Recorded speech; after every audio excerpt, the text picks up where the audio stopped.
shit lips.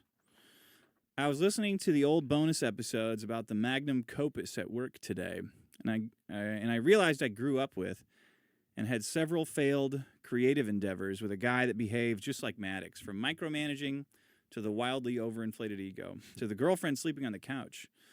Same walking metaphor of someone shooting themselves in the foot and patting themselves on the back at the same time. Last time I talked to the guy, he was smoking meth out of a broken light bulb with a homeless Native American man while couch surfing somewhere near Denver. I'm sure he just had a great story about it. I have a strong feeling that ain't too far from where King Cuck is headed. I just thought I'd share that fun trip down memory lane. Cheers, bud. Yeah, maybe. Maybe so. We just got to give Maddox a taste of meth. Broken light bulbs? Started. Yeah.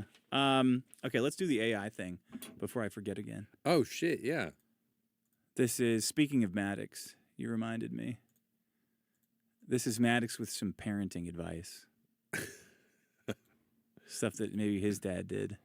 Hey, like if you want to fall off a roof or... Have a bird store. Have a bird store. Okay, see if this is the right volume. Hello, Dick Warts, and a fuck you to you, Johnny, the audio engine queer. I am aware that the dynamic duo are having a baby. By that, I mean Dick and Sean. Bazinga. Sean is too pregnant to appear on camera. Double bazinga. That's why he's gone. Jokes aside. When I first heard the news, I wanted to kill myself. Then the soul-destroying shock wore off, and I realized this was karma. Dick's kid will have to face the consequences of all his words and gang-stalking activities. Then I realized that isn't fair. The kid hasn't verbally abused or stalked me. Oh. Yet.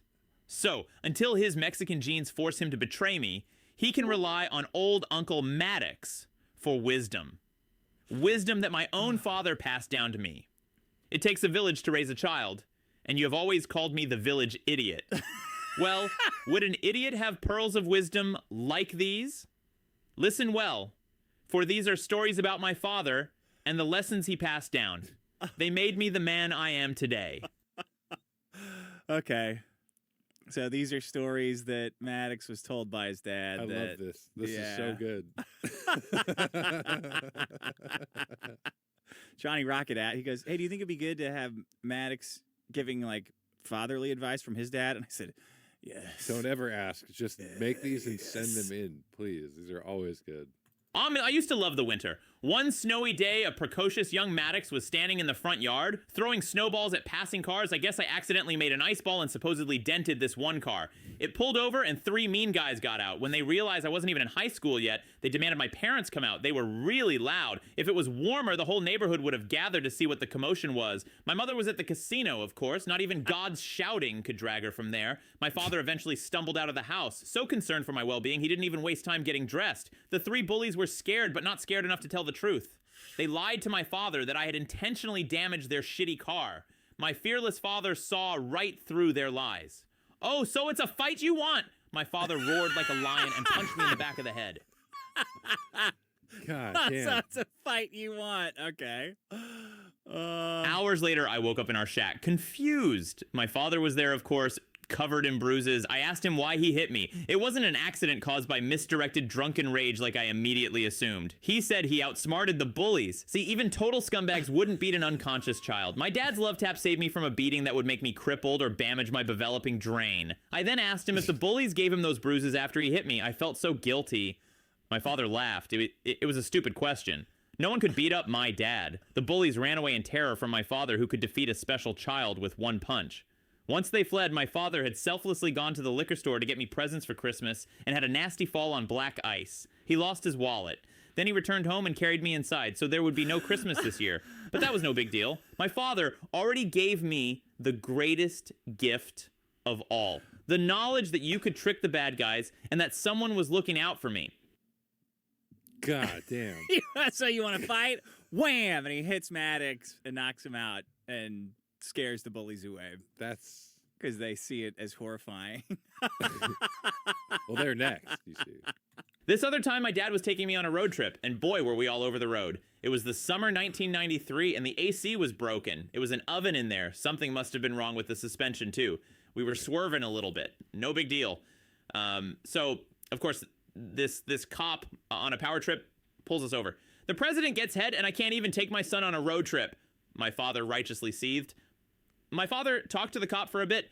My father is deaf in one ear from his military service. He's a hero. So when he asks this jackass cop to repeat himself, of course, it's a huge fucking problem for this Nazi. The Nazi leaves to double check something. I felt exactly like Anne Frank. Then my father whispers to me to open the glove department. He meant the glove compartment, but the heat was getting to him. I opened it. There, laying before me like a sleeping chrome dragon, was a handgun.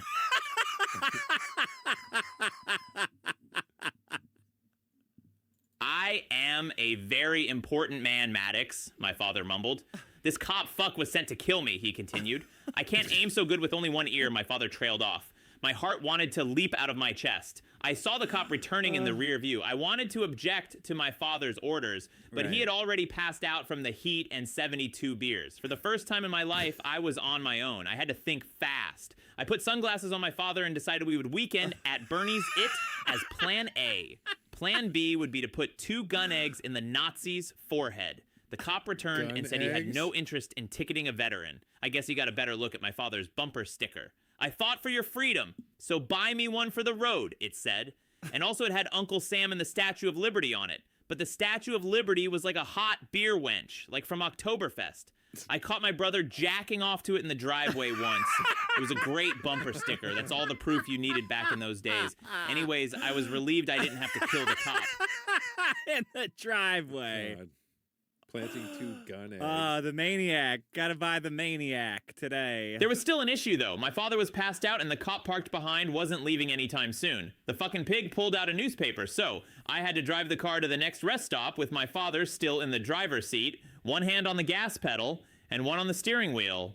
I occasionally raised my head from my father's crotch to above the dash to see, nearly hit a truck at one point.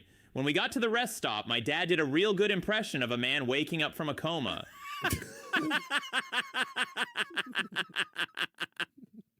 I was mad at him. Then he revealed I passed the test. He didn't actually pass out from the heat and 72 beers. He wanted to see how I would act under pressure. And he was proud I thought on my feet and didn't commit first-degree murder of a police officer just because he told me to. Looking back, I think that road trip gave me the confidence to pursue my dreams. I can never thank my father enough for guiding me to where I am today. So, what have you learned? Show your son how to tackle the world, and he'll turn out just fine. If you impart upon him wits and courage, with a little luck, he'll turn out just like me. Oh, okay. Wow. God damn. Thank you for the tips. The Maniac on Indiegogo. I imagine it has some sort of a website. Looking forward to that. The preview pages are like, they're kind of like The Tick, like the humor of The Tick, but it's like ultra violence, like Dread too. I don't know. It looks great. It's the kind of thing you Corgan need and in Johnny your life. Rocket. Yeah, I need it. If you thought these voicemails were funny, wait till you read The Maniac. It's funny. This reminds me of, in the bonus episode, we watched Maddox and Dr. Joe talking about how I'm a psychopath. Mm-hmm. They didn't even get it close either. That's not how we think. And my favorite part was Maddox stating that, talking about how, leading Dr. Joe to the conclusion that I am a psychopath, with the evidence that he has never seen any sort of alcohol or drug abuse in my from my parents, who are 70 or something, and I'm 45. And Maddox is making the case that people who are psychopaths grew up in like alcohol, right? And where their parents are like alcoholics and drug addicts. Because why? Yeah. And Maddox is using the evidence that he met my parents when I was like 35, and he didn't directly observe any. He says, "Well, I didn't directly observe any alcohol or drug abuse." It was like, well, they're retired. Yeah. So I don't know why that would have anything to do with. There was never any. But you suggesting it, the way you're suggesting it is also totally retarded and bizarre because they're in their 60s. Right? Like that would have happened when I was. What you're saying would have happened when I was like 5. Right. 30 years ago. Mm-hmm. Jackass. Like with young, that happens with young people. Well, I bet